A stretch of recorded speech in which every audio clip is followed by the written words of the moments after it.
نحمده ونصلي على رسوله الكريم اما بعد فاعوذ بالله من الشيطان الرجيم بسم الله الرحمن الرحيم رب اشرح لي صدري ويسر لي امري واحلل عقدة من لساني يفقهوا قولي۔ توبہ کے بارے میں سلف کے اقوال۔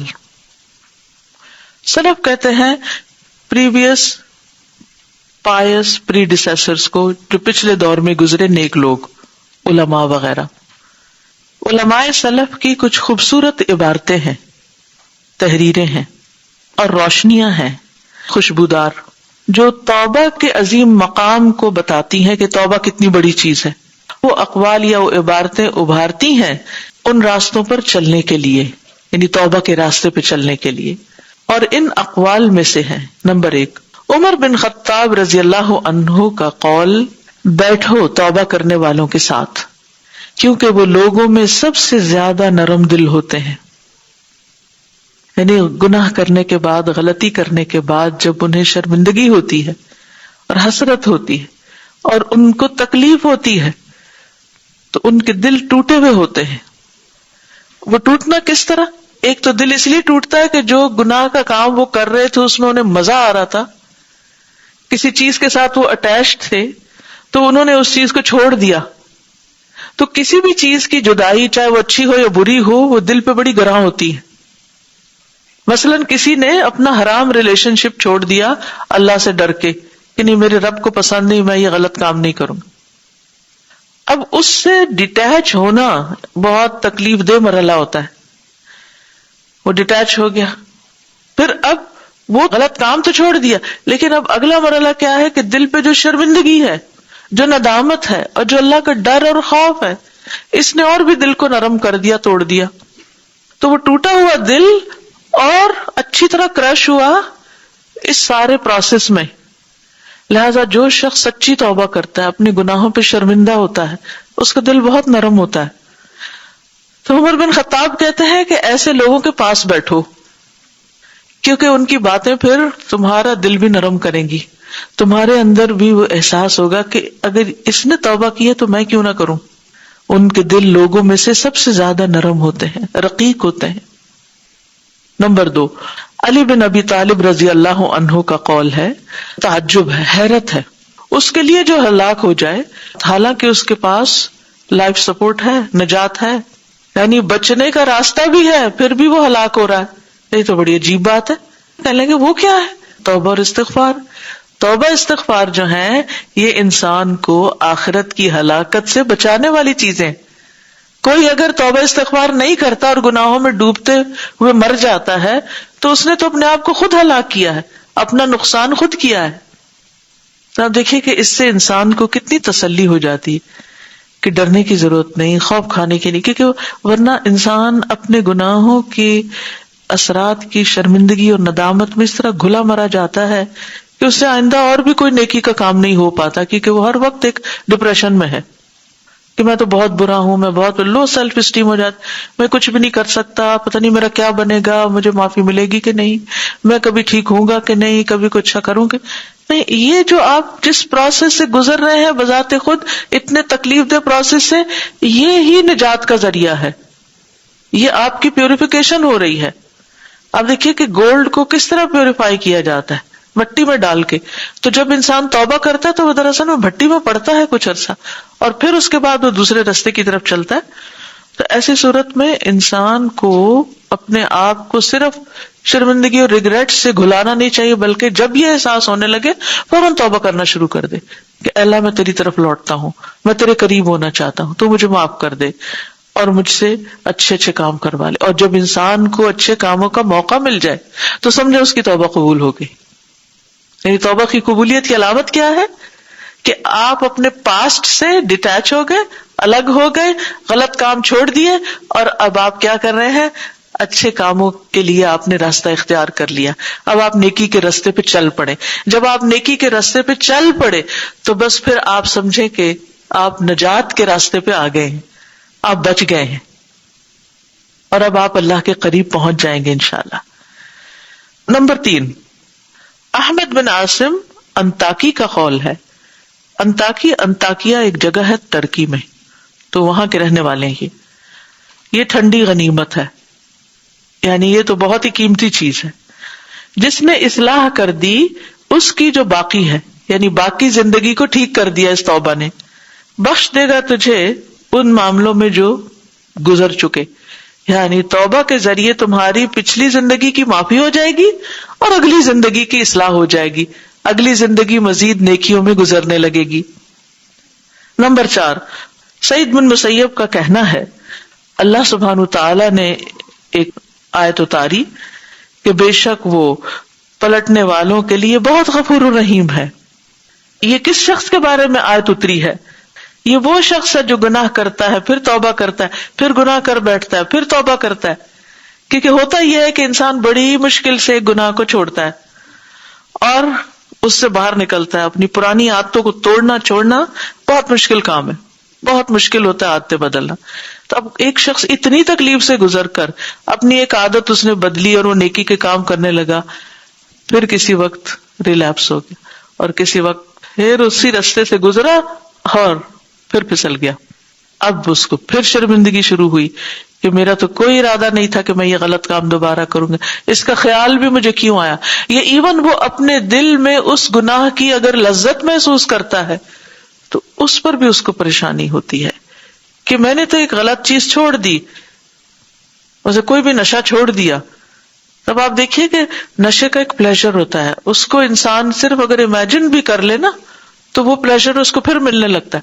تو ایسا شخص شیطان کے بہکاوے میں آ کے اگر پھر کبھی مینٹل پلیزر میں چلا جاتا ہے تو بھی اس کو شرمندگی ہوتی ہے. پھر وہ توبہ کرتا ہے، استغفر اللہ استغفر اللہ، مجھے تو اس بارے میں نہیں سوچنا، مجھے تو یہ کام نہیں کرنا، مجھے تو اس راستے پہ نہیں چلنا، میرا تو اس سے کوئی تعلق نہیں. تو اللہ سبحانہ تعالیٰ ایسے بار بار پلٹنے والے کو، یعنی وہ پھر کھچ گیا ادھر، پھر پلٹ رہا، پھر کھچ گیا. آپ دیکھیے کہ یہ جو شر اور خیر کی قوتیں ہوتی ہیں ان میں ہر وقت ایک جنگ لگی ہوئی ہوتی ہے، یعنی ایک ٹگ آف وار ہوتی ہے. شیطان آپ کو ادھر کھینچتا ہے، خیر آپ کو دوسری طرف کھینچتی ہے. آپ کے اندر خیر اور شر دونوں ہیں، کبھی شر غالب آنے لگتا ہے تو کبھی خیر غالب آ جاتا ہے. تو جب انسان کا خیر ذرا کمزور پڑتا ہے، شر غالب آنے لگتا ہے، تو انسان پھر بوجھ محسوس کرتا ہے، نیک انسان، اور پھر وہ کہتا ہے نہیں مجھے نہیں ہے ایسا کرنا. پھر وہ توبہ کرتا ہے، پھر یعنی جس وقت وہ سمجھتا ہے اس کا بیلنس خراب ہونے لگا ہے، پھر وہ اللہ کی طرف رجوع کرتا ہے، پھر اللہ کا دامن پکڑتا ہے، پھر توبہ کرتا ہے.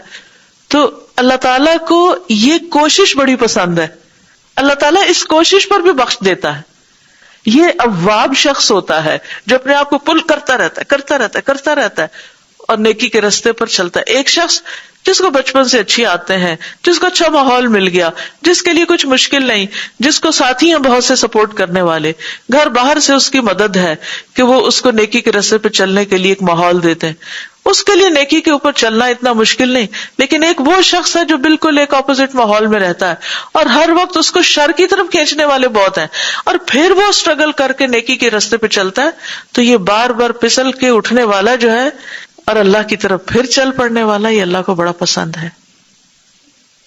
اسی اسٹرگل میں، اسی بھاگ دوڑ میں اگر انسان کی موت آ جاتی ہے تو اللہ تعالیٰ بخش دے گا. نمبر 5، حسن بصری کا قول ہے خالص توبہ کیا ہوتی ہے؟ دل کی شرمندگی، دل سے شرمندہ ہونا اپنے گناہ پہ، زبان سے استغفر اللہ کہنا، اور اپنے اعضاء سے اس غلط کام کو چھوڑ دینا، اپنے ہاتھ کو، اپنی آنکھوں کو، اپنے کانوں کو، اپنے سارے جسم کو اس سے موڑ لینا.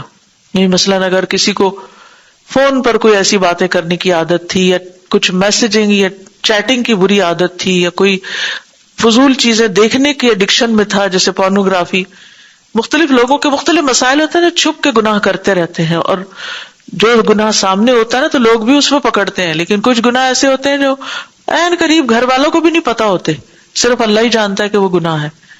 تو ایسے میں انسان جب صرف اللہ کے ڈر سے اپنے ہاتھوں کو روک لیتا ہے، اپنی انگلیوں کو روک لیتا ہے، اپنی نگاہوں کو روک لیتا ہے، ان چیزوں کو ڈیلیٹ کر دیتا ہے، ختم کر دیتا ہے، اپنی زندگی سے آؤٹ کر دیتا ہے، تو یہ ہے دراصل توبہ، نئی زندگی اختیار کرنا.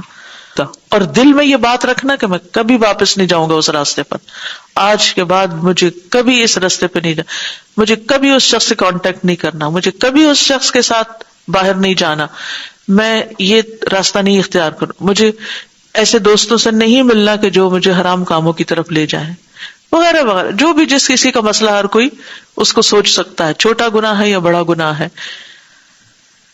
نمبر 6, فضیل بن عیاض کا قول ہے, ہر غم فنا ہونے والا ہے توبہ کرنے والے کے غم کی طرف.